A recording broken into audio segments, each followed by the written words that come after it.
تو دشمنان اسلام نے عربوں کی عورتوں کا جو کرتا تھا وہ مردوں کو پہنا دیا ہے.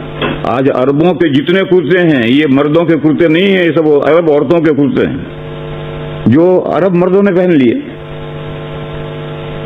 مردوں کا کرتا کیا ہے؟ ایک حدیث شریف سنو. نبی پاک صلی اللہ تعالی علیہ وسلم نے ارشاد فرمایا ہے کہ کپڑے کے لیے ٹخنے پر کوئی حصہ نہیں, آدھی پنڈلی تک کپڑا ہونا چاہیے, لنگی بھی آدھی پنڈلی تک اور کرتا بھی آدھی پنڈلی تک. جب حضور نے یہ مسئلہ سمجھایا تو حضرت ام سلمہ جو ام المومنین ہیں انہوں نے ایک سوال کیا کہ یا رسول اللہ عورتوں کے لیے کیا حکم ہے؟ تو حضور نے فرمایا کہ عورتیں مردوں کے کرتے سے ایک بالشت کرتا نیچا رکھیں.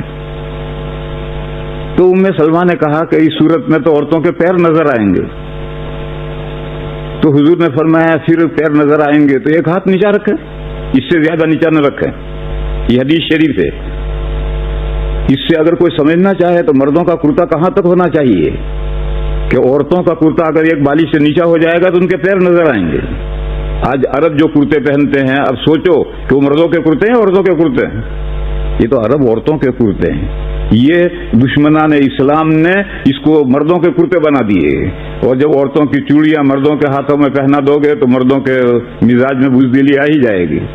اب ہم لوگ حدیثیں تو جانتے نہیں ہیں, عرب جو کریں اسی کو ہم سنت سمجھتے ہیں کہ یہ کرتا جو ٹخنے تک ہے یہ سنت کا کرتا ہے. یہ سنت کرتا نہیں ہے تو عرب عورتوں کا کرتا ہے. خوش آمدید.